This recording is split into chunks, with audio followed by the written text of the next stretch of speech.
أعوذ بالله من الشيطان بسم الله الرحمن الرحيم الحمد لله رب العالمين والصلاة والسلام على أشرف الأنبياء والمرسلين وعلى آله وصحبه أجمعين سبحانك لا علم لنا إلا ما علمتنا إنك أنت العليم الحكيم وتب علينا إنك أنت التواب الرحيم وهداية صالحة ولا قوة إلا بالله لا حول ولا قوة إلا بالله اللهم إنا نعرف بأوامرك ونعرف بنعمتك ونحن الملائكة المقربين وافتح لنا وحدك وعلمنا بسرعة رحمتك يا رب العالمين رب اشرح لنا صدرنا ويسرنا رحمتك قال الشيخ مسلم تعالى نفعنا بعلوم في الدارين كان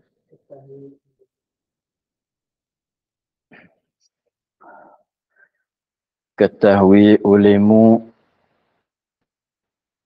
adalah najis itu terbagi atas dua bahagian.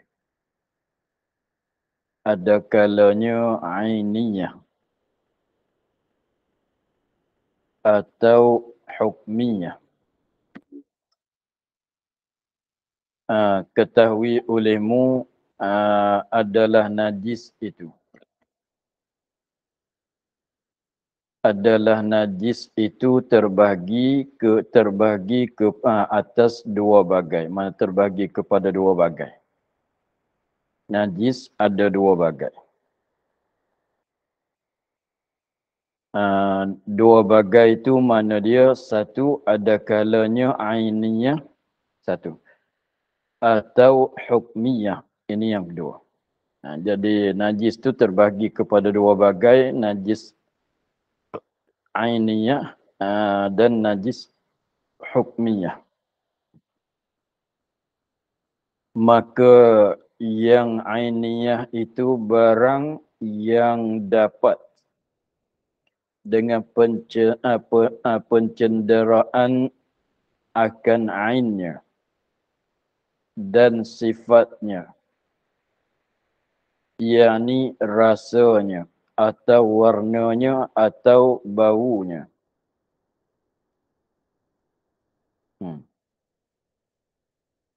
Yaitu maka yang ainiyah, najis ainiyah, yaitu barang yang dapat, barang itu yakni najis. Diri najis yang dapat, yang kita dapat dengan pencenderaan. Dapat akan ainnya, akan dirinya, diri najis. Kita boleh tengok, kita boleh pegang, kita boleh sentuh, begitulah.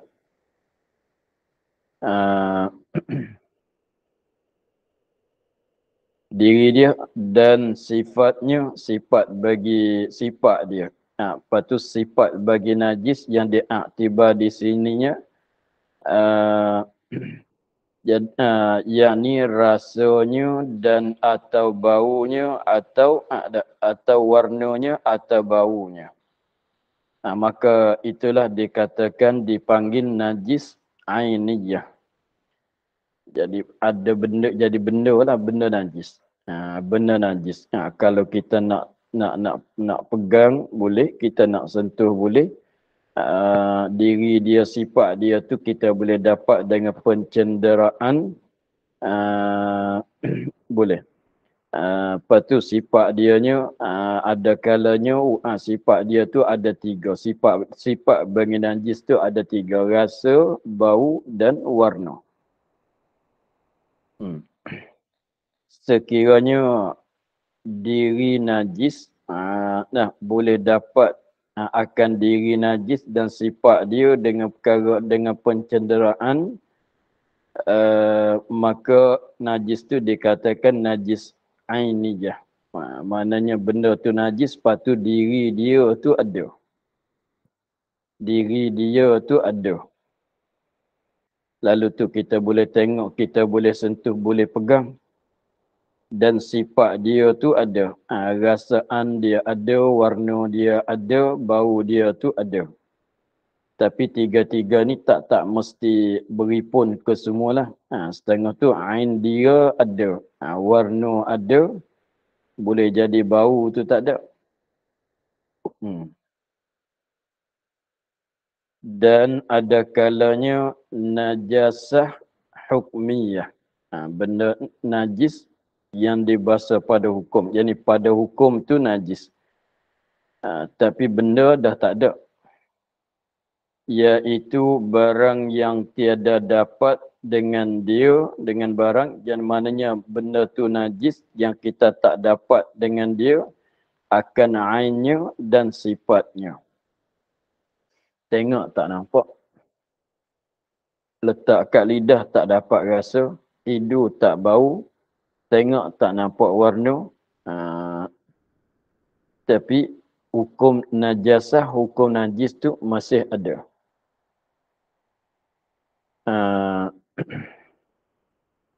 Seperti kumah yang kering. Mana air kencing yang kering, yang tiada dapat baunya dan tiada warnanya dan tiada rasanya. Kita katanya suatu kain adalah selai kain tu dia kena air kencing. Lepas tu kita tak basuh. Kita tak basuh. Selama mana kita tak basuh kain tu jadi kain kena air kencing lah. Jadi kain tu mutanajis lah. Lepas tu kita biarkan begitu sehingga kain tu kering. Memang diri air kencing dah tidak ada. Lepas tu air kencing yang kena tu jernih. Mana tak bukan kuning. Jernih. Lepas tu lama-lama kelamaan tu jadi kain yang kena air kencing tadi tu kita hidup pun tak dapat bau. Tengok pun tak dapat warna sebab air kencing yang kena tu yang jernih. Rasa pun tak dapat rasa sebab sudah lama. Lepas tu memanglah apabila lama tu air kencing dah kering. Warna dia tidak ada, bau dia tidak ada, rasaan masin dia pun tidak ada. Tetapi kalau tanya kain tu ada kena najis ke tidak, jawabnya ada kena najis tetapi dengan sebab kita tak basuh. Maka kain tu saat itu dikatakan kain yang kena najis hukmiyah. Kain itu kain yang mutanajis, kain yang kena najis hukmiyah. Jadi pada hukum tu najis tu masih ada kat kain itu. Sebab kita belum membasuhkan kain itu. Itulah. Jadi pendek katanya kain san itu kena najis hukmiyah. Macam mana pun tak boleh kita pakai solat, mesti kita kena basuh lebih dulu.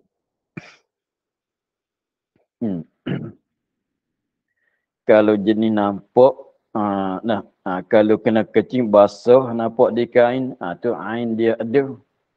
Atau kita boleh tengok, boleh pegang, begitu ain dia ada, itu panggil najis ainiyah.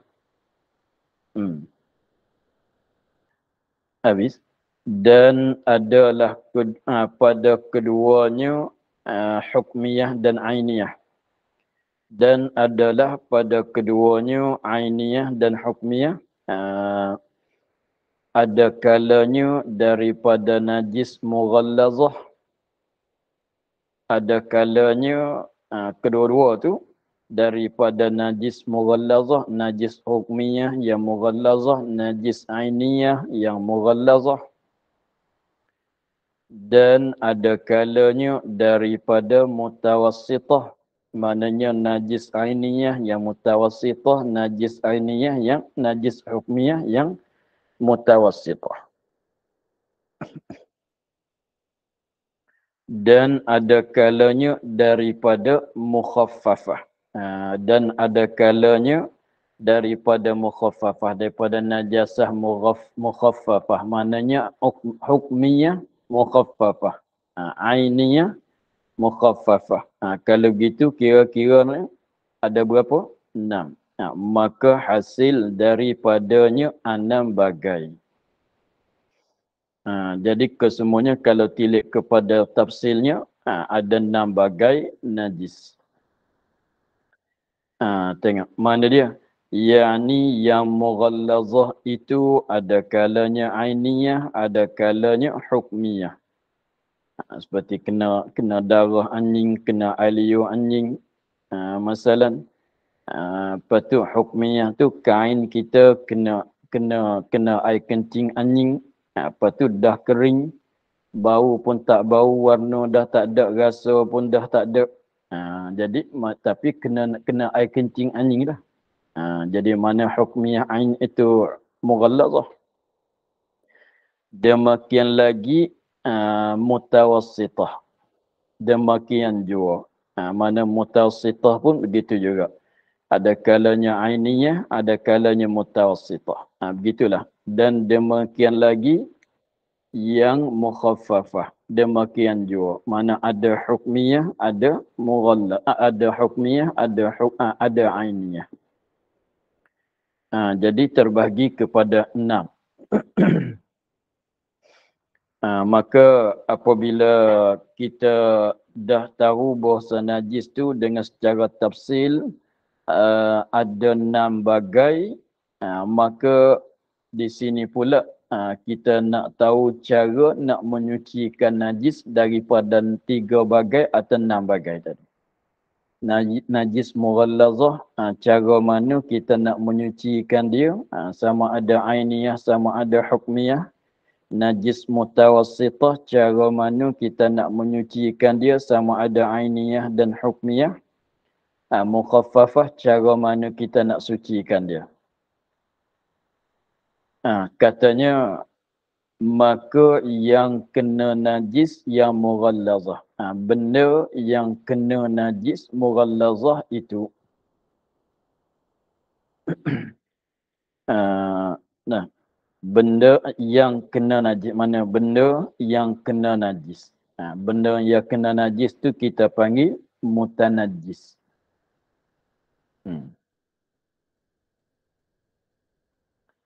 Maka yang kena najis mughallazah itu tiada suci ia, tak boleh kita nak menyucikan dia melainkan dibasuh 7 kali. Nak boleh menyuci kain kena najis mughallazah, hukmiyah ataunya ainiyah, ataunya apa-apa benda lah yang badan kita ke, kain baju kita ke, kasut selipar kita ke, yang kena najis mughallazah tu, maka cara kita nak suci tak suci melainkan dibasuh 7 kali.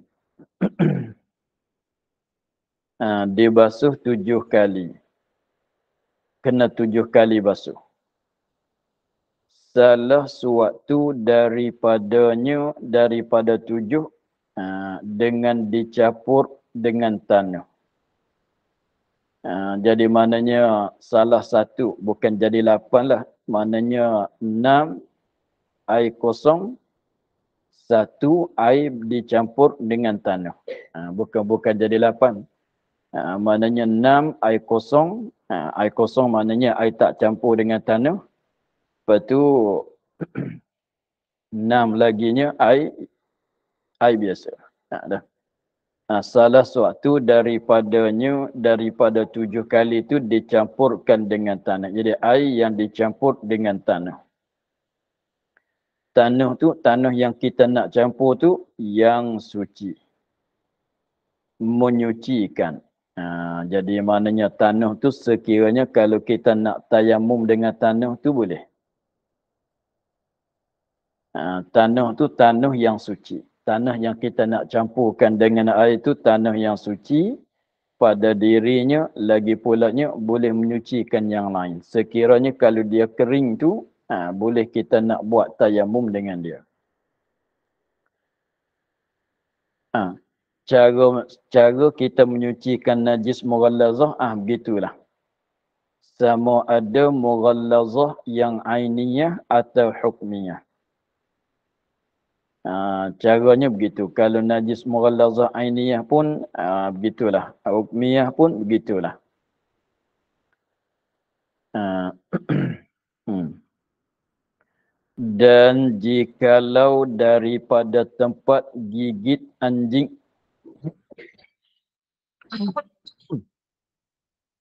dan jikalau daripada tempat gigit anjing muallam sekalipun, wajib kena basuh juga.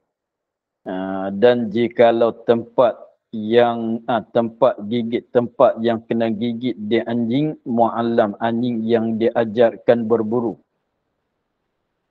Masalahnya apabila dia memburu ni, buru dengan secara guna anjing tu boleh kan.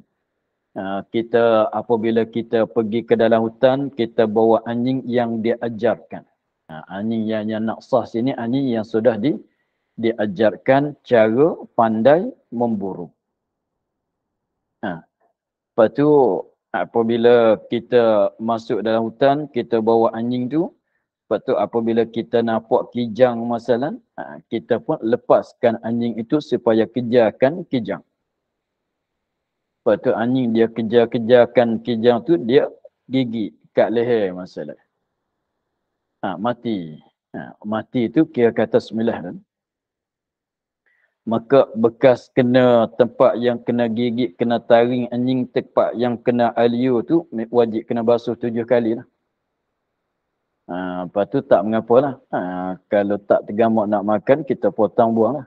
Tapi maknanya tempat kena gigit dia anjing tu mesti dia basuh 7 kali. Tempat yang kena aliu dia apa tu mesti kena basuh 7 kali.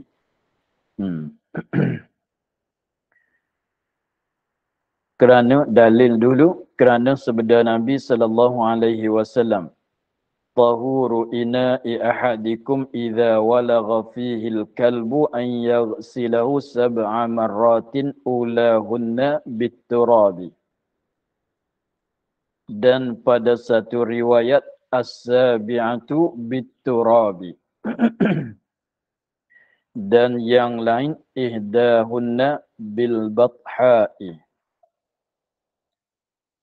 Sekali lagi, tahuru ina'i ahadikum. Tahuru ina'i ahadikum. Idza walagha fihil kalbu. Idza walagha fihil kalbu. An yaghsilahu sab'a marratin. Ulahunna bit-turabi. Itu satu riwayat. Dan pada satu riwayat yang lain ganti di tempat ulahunna biturab. Ganti di situ dengan kata as-sabi'atu biturabi. As-sabi'atu biturabi ganti di tempat ulahunna biturab. Dan yang lain, ini riwayat yang lain pula.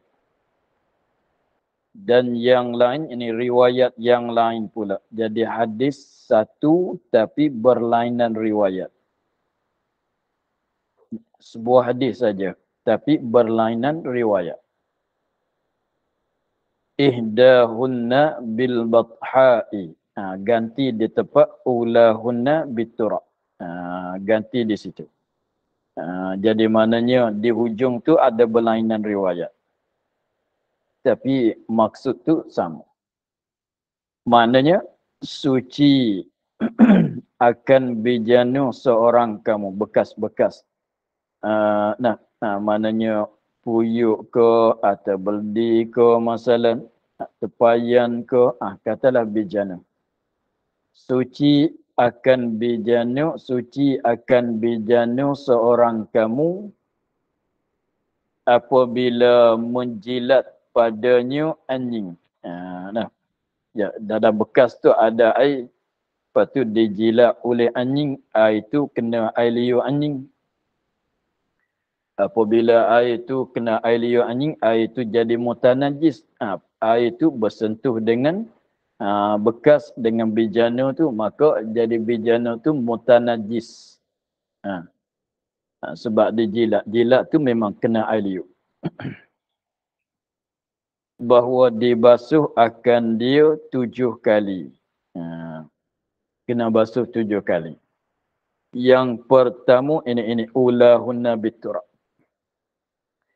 Yang pertama daripadanya dengan tanah. Tu ulahunna biturab. Yang pertama, yakni daripadanya, yang pertama daripada 7 tu dengan tanah. Jadi 7 kali, lepas tu kali yang pertama tu air bercampur dengan tanah. Maknanya begitu.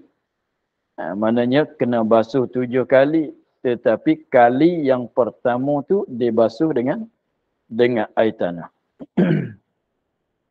Riwayat Muslim. Ini riwayat Muslim. Yang kata ulahunna biturab. Dan riwayat Abu Daud pula. Riwayat Abu Daud sebut dalam kitab Sunan Abu Daud. Yang ketujuh itu dengan tanah. Tu nampak nak jadi berlawan dengan riwayat yang pertama. Riwayat yang pertama katanya kali yang pertama tu dengan tanah. Air bercampur tanah. Tapi riwayat Abu Daud dia kata yang ketujuh mana yang terakhir. Yang 7 itu dengan tanah, ini dicampurkan air dengan tanah. Riwayat Abu Daud kata yang ketujuh. Dan riwayat Daruqutni salah suatu. Salah suatu maknanya satu daripada 7. Yang pertama, yang kedua, yang ketiga, yang keempat, yang kelima, yang keenam, yang ketujuh pun boleh ke semua. Yang bercampur dengan tanah. Salah suatu daripada 7 tu dengan tanah. Jadi maknanya tengok kepada riwayat Muslim, Nabi kata kali yang pertama tu air bercampur dengan tanah kita basuh. Tengok kepada riwayat Abu Daud, dia kata kali yang 7 tu. Lepas tu tengok kepada riwayat Daruqutni, dia katanya salah suatu daripada 7 tu air bercampur dengan tanah. Salah suatu tu boleh jadi kena atas kali yang pertama, boleh jadi kena atas kali yang kedua, hingga seterusnya. Maka hadis yang pertama dan hadis yang kedua berlawanan pada tempat tanah. Ya. Maka hadis yang pertama riwayat Muslim dan hadis yang kedua yakni riwayat Abu Daud berlawanan tempat tanah. Tempat yang kita guna air campur tanah tu berlawanan. Sebab riwayat Muslim dia kata ula kali yang pertama. Riwayat Abu Daud dia kata yang ketujuh. Apabila berlawan, gugur keduanya. Apabila berlawanan, maka gugur keduanya. Apa makna gugur?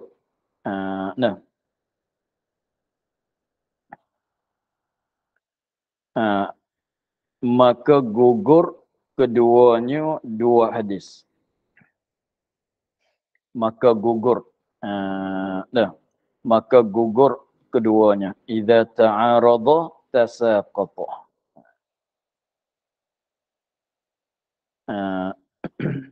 Dia kaedahnya apa dia ad-dalilani. Ad-dalilani idza ta'arada tasaqata. Ad-dalilani bermula dua dalil. Artinya an-nassani. Dua dalil, dua nas. Idza ta'arada apabila berlawanan keduanya tasaqata, gugur oleh keduanya. gugur keduanya. Maknanya tak dikira. Kita tak berpegang dengan yang pertama, dengan hadis yang pertama, kita tak berpegang dengan hadis yang kedua. Tapi bukan sebuah hadis itu di hujung.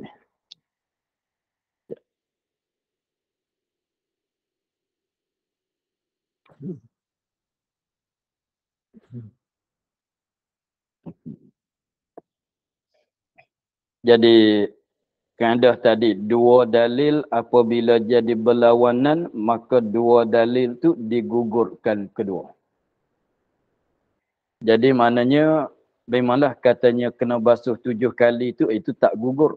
Tempat kata ulahunna biturab. Yang pertama dengan tanah mengikut hadis pertama. Tempat kata yang ketujuh dengan tanah pada hadis yang kedua hadis Abi Daud. Di situ kita tak ambil kira kedua. Tak ambil kira kita menggugurkan dengan mana kita tak menentu kata. Dengan maknanya kita tak menentu di satu, tak menentu di yang ketujuh. Kita tak menentukan air yang bercampur dengan tanah. Di yang pertama, kita tak menentu katanya air yang campur dengan tanah yang ketujuh. Itu mana gugur.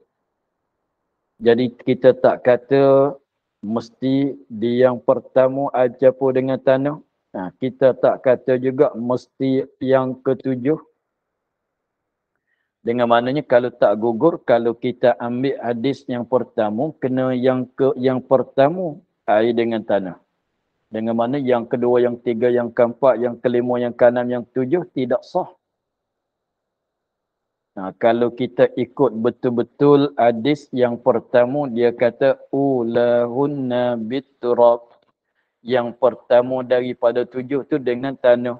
Mana kalau kita ikut riwayat dia, zahir-zahir riwayat itu, maknanya kalau campur dengan tanah kali yang kedua, yang ketiga hingga akhirnya, tidak jadi suci. Hanya naknya kali yang pertama barulah jadi suci. Lepas tu pulanya kalau kita ikut zahir makna hadis yang kedua riwayat Abu Daud, dia kata yang ketujuh tu dengan tanah, campur dengan tanah. Maknanya kalau campur dengan tanah kali yang pertama, yang kedua, bukan yang ketujuh, maka tak suci. Boleh faham maknanya begitu. Apabila faham maknanya begitu, maka jadi berlawanan. Kalau kita guna riwayat pertama, salah dengan yang kedua. Apabila kita guna hadis yang kedua, kita beramal dengan hadis yang kedua, salah dengan hadis yang pertama. Kalau begitu, nak buat macam mana?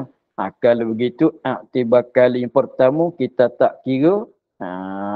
Kali yang 7 pun kita tak kira. Jadi maknanya wajib kena basuh 7 kali. Wajib kena basuh 7 kali. Dalam 7 kali itu tak payah menentu di yang pertama, tak kena menentu di yang ke-7. Dengan maknanya 7 kali mesti dalam 7 mesti kena ada campur dengan tanah. Di mana? Yang pertama boleh, yang ke-7 pun boleh. Dan di yang kedua, yang ketiga, yang keenam, yang kelima, yang keempat pun boleh. Jadi maknanya kita tak menentu di yang ke-7, kita tak menentu di yang pertama. Jadi maknanya asalkan satu daripada 7 tu ada guna air campur dengan tanah. Lepas tu nak kali yang berapa, ikutlah. Sebab tu dia katanya maka dipadakan memadai wujud tanah ni, ada air bercampur tanah pada salah suatu daripada basuh yang ke-7. Dari mananya 7 kali dalam 7 kali tu bagi ada satu daripada 7 kali tu air bercampur dengan tanah. Lepas tu ikut sukalah. Ikut sukalah kita nak letak nak air campur tanah ke air pertama ke air yang kedua ke, itu ikut suka kita lah. Sebab apa boleh kata dipadakan akan wujud akan ada tanah pada salah satu daripada basuh yang 7 kali, yang ke-7 ni, yang 7 kali itu dengan dalil hadis yang ketiga. Dalil hadis yang ketiga ialah hadis riwayat Daruqutni, ia kata salah satu daripada 7 tu air bercampur dengan tanah.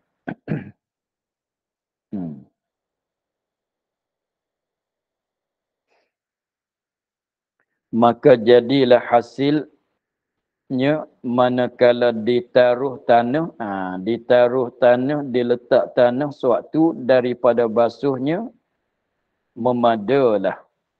Jadi maknanya ikutlah. Kalau kita yang pertama tu air tanah, Yang kedua air suci, air kosong, 3, 4, 5, 6, 7, air kosong, itu memadai. Atau 1, 2, 3, 4, 5, 6, air kosong. 7 tu air tanah. Atau air tanah kat tengah-tengah. Pun boleh ke semua. Boleh macam mana? Suci ke semua. Tapi kalau nak kira yang mana aula, kalau kita nak kira yang mana aula, air tanah itu kita nak letak pada basuhan kali yang keberapa untuk nak ambil aula. Untuk nak ambil yang aulanya, tengok. Dia kata tetapi yang pertama itu aula. Nah, tetapi yang pertama itu aula. Mana? Kita guna air tanah pada basuhan yang pertama itu aula.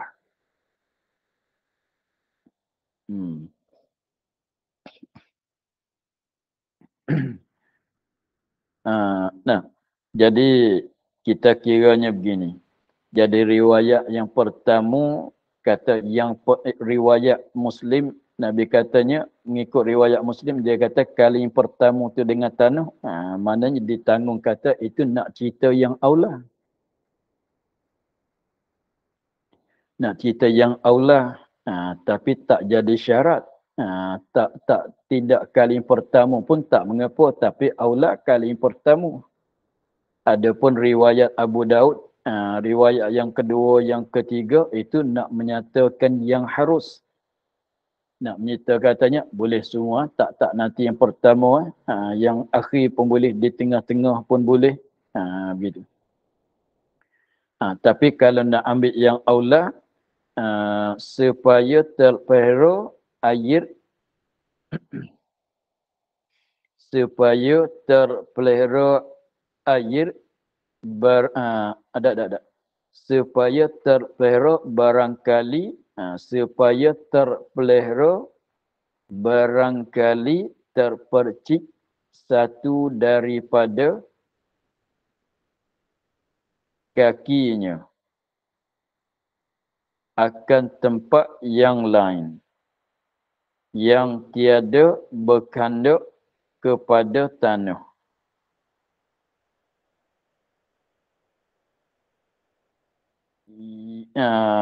Yang lain yang tiada berkandak kepada tanah lagi.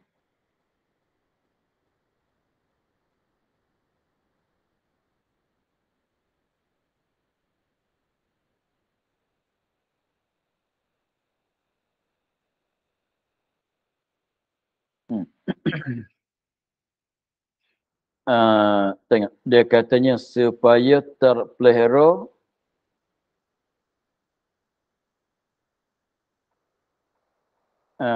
supaya terpelihara.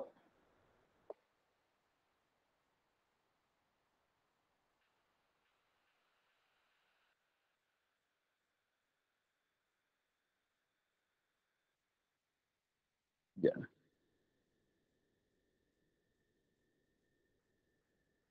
Supaya terpelihara barangkali terpecik satu daripada kaki.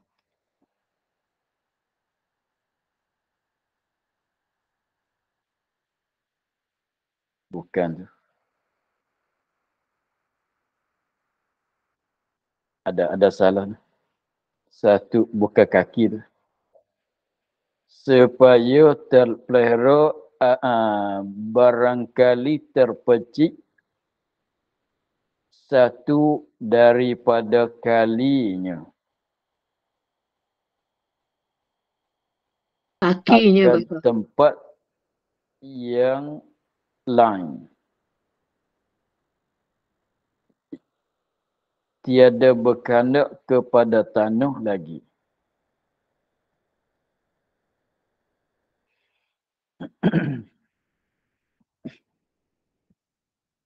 Dia begini.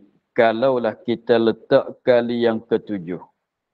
Maknanya kalau kita basuh, kita letak kali yang ketujuh. Sebab tu kali yang ketujuh tu air bercampur dengan tanah. Lepas tu, jadi kalau kita berhenti sekat tu, jadi yang ketujuh, air bercampur dengan tanah. Kalau kita berhenti sekat tu, jadi kalau basuh di kaki, kat kaki kita ada lekat tanah pula. Kalau kita basuh kain, yang kena najis mughallazah, kali yang ketujuh kita guna air campur tanah. Maka jadi apabila kering, nampak ada tanah pula, bekas-bekas tanah kat kain kita. Jadi untuk nak kalau begitu, jadi kita kena basuh kali yang ke-8 ke-9 pula untuk nak buang tanah. Tu nyata wajah barangkali itu aula. Sebab tu kalau kita guna kali yang pertama dengan air tanah, jadi maknanya air yang kali yang kedua, 9 tolak tanah. Yang kedua, yang ketiga sampai yang ketujuh tolak tanah itu. Tanah yang lekat-lekat yang bercampur dengan air kali yang pertama. Kalau tidak, kalau kita letak kali yang ketujuh, barangkali nak kepada yang ke-8. Sebab nak buang tanah. Gitu. Sebab itulah dikatakan aulanya yang pertamalah kita letak air yang bercampur dengan tanah. Lepas tu masalahnya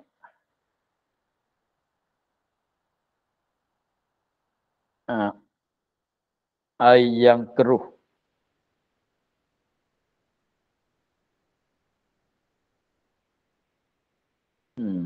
Tengok depan-depan dah. Masalah air yang keruh. Seperti air yang pada masa banjir. Itu air dah jadi tanah. Air dah bercampur dengan tanah. Maka kita nak campur dengan tanah pula ke tidak? Itu lagi akan datang ada lah. Kita tengok depan lah. Habis. Sambung pada masalah kita. Nanti dia hurai balik banyak lagi tu. Jadi pendekatannya cara cara kita nak basuh, nak menyucikan daripada najis mughallazah, sama ada ainiyah, sama saja hukmiyah, maka cara nak menyucinya kena 7 kali basuh.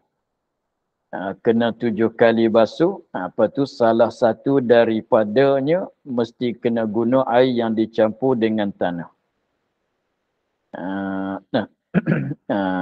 Kita tengok balik yang tadi. Kita kena ubah kitab sikit. Yang tadi, maka dipadakan wujud tanah pada salah suatu daripada basuh yang 7, bukan yang ke-7. Yang 7 tadi. Maka dipadakan wujud tanah, ada air yang dicampurkan dengan tanah pada salah suatu daripada basuh yang 7. Kaf tu dibuang. Yang 7. Itu.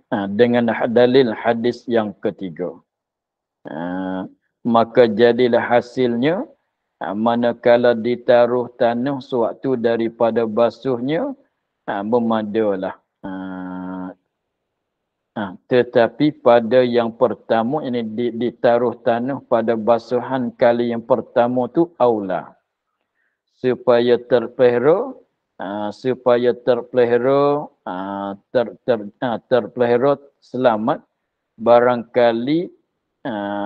barangkali terpercik satu daripada kalinya akan tempat yang lain.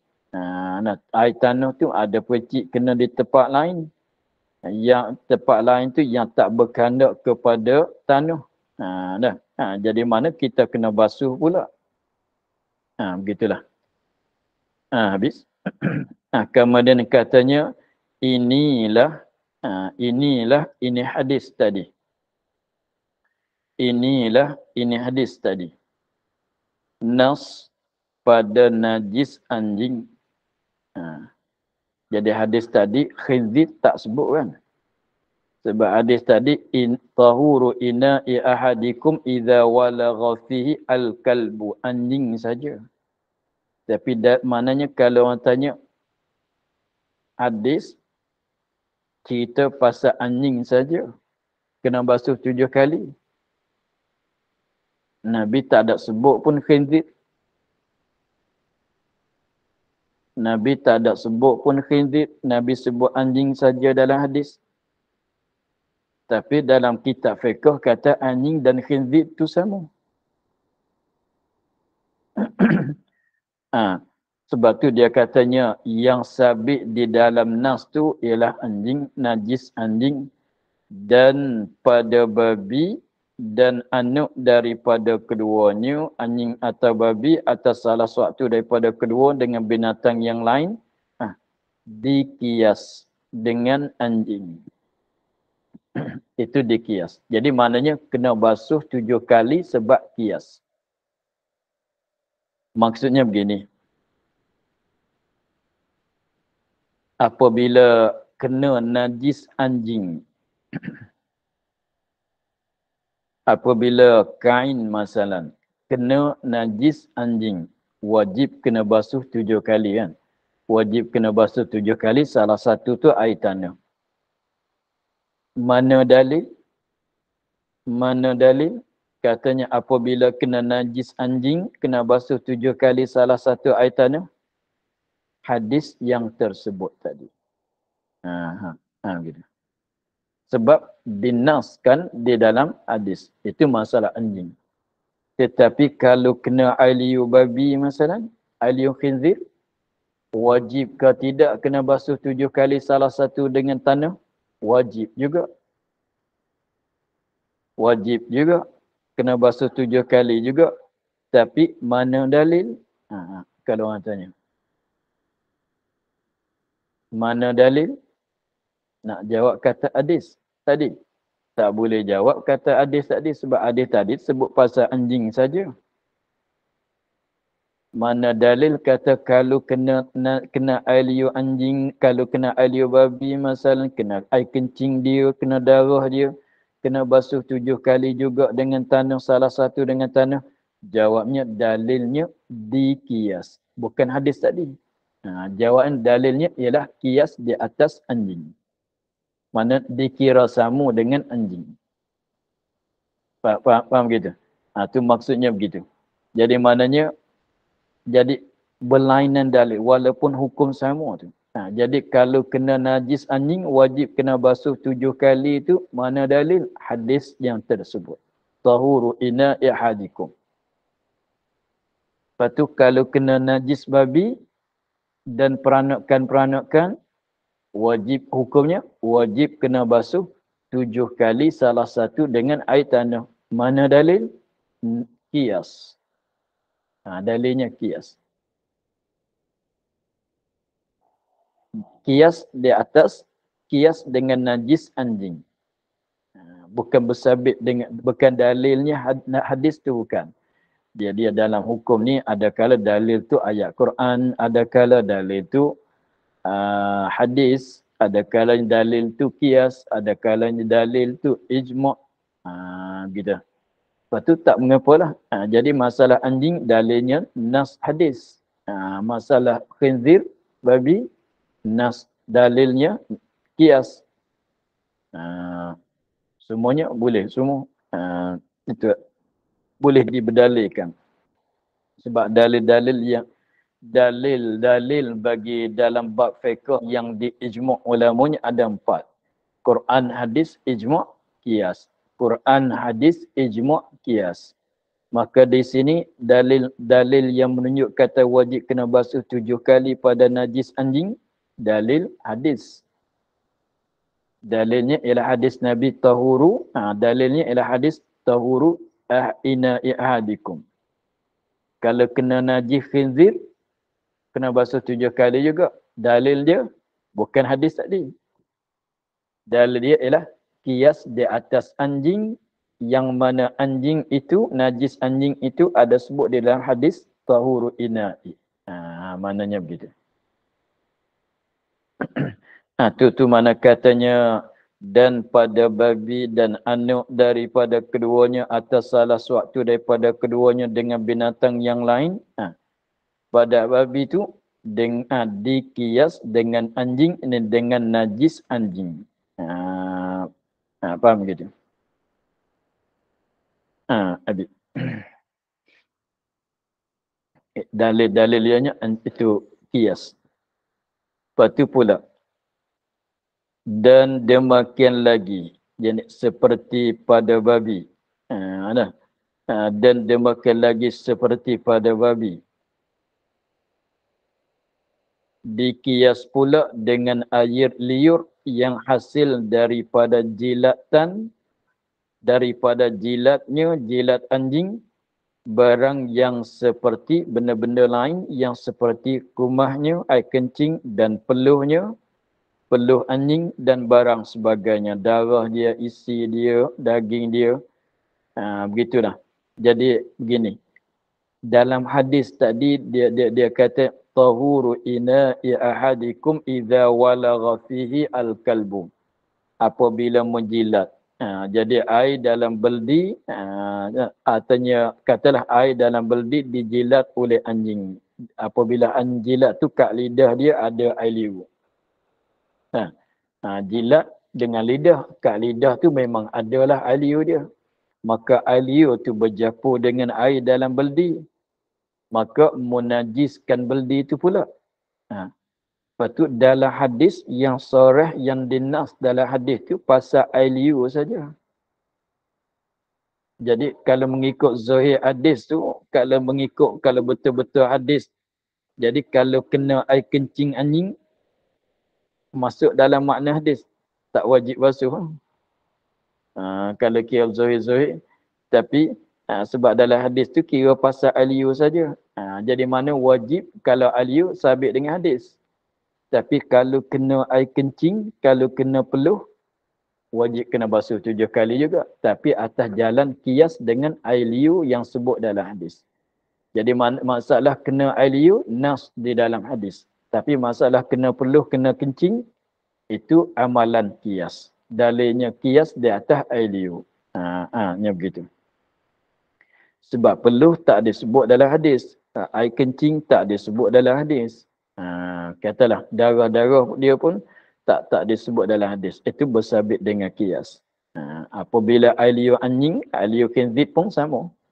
Apabila air kencing anjing dibasuh 7 kali, air liur khinzir pun dibasuh 7 kali. Disamakan juga. Tapi dia begitulah. Bukan nak sebut ke semua dalam hadis. Tengok dalam hadis sebut air kencing, kita disamakan dengan dalam hadis sebut air liur. Maka tak nak sebut semua pun dalam hadis. Maka dikiaskan dengan air liur, benda yang lain-lain lagi. Begitulah. Itu cara berdalil. Sebab tu susahlah kita nak berdalil dengan sendiri, dengan secara tak pandai kita ni. Jangan kata saya boleh faham Quran sendiri. Jangan kata begitu. Sebab tengok, boleh faham Quran hadis. Kalau faham hadis betul-betul, mana babi tak payah basuh 7 kali. Sebab tak sebut dalam hadis. Kalau faham hadis betul-betul, yang kena basuh air liur saja. Kalau kena air kencing, kena darah, kena peluh, tak basuh 7 kali juga. Sebab hadis kata air liur saja. Itu pun Nabi katanya, air liur apabila menjilat, kalau kena air liur tak ada jilat, tak juganya. Kalau faham betul-betul hadis. Sebab tu susah kita nak faham. Sebab tu jangan tengok dalam hadis sendirilah. Tengok huraian ulama pada hadis.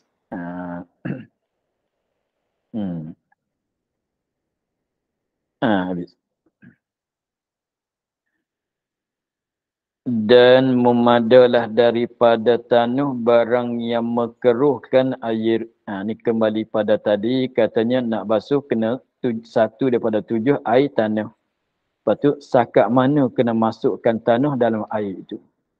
Kita masuk tanah, nama itu takut ada orang tanya, kalau air 1 liter tanah berapa gram nak masuk? Ada juga tu. Kalau setengah orang tanya, sebab air nak campur dengan tanah, air 1 liter tanah berapa banyak nak campur? Tu nanti kita tengok lain kali. Dan memadalah daripada tanah barang yang mengeruhkan air. Wallahu a'lam. Alhamdulillah rabbil alamin.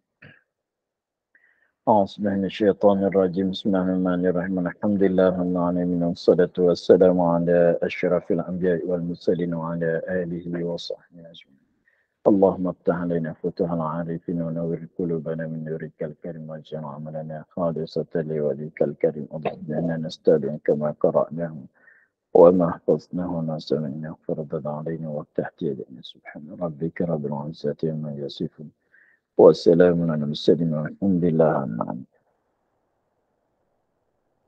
Terima kasih Baba. Assalamualaikum. Jazakallah khairan jazak Baba. Assalamualaikum warahmatullahi. Terima kasih Baba. Assalamualaikum. Assalamualaikum. Terima kasih Baba.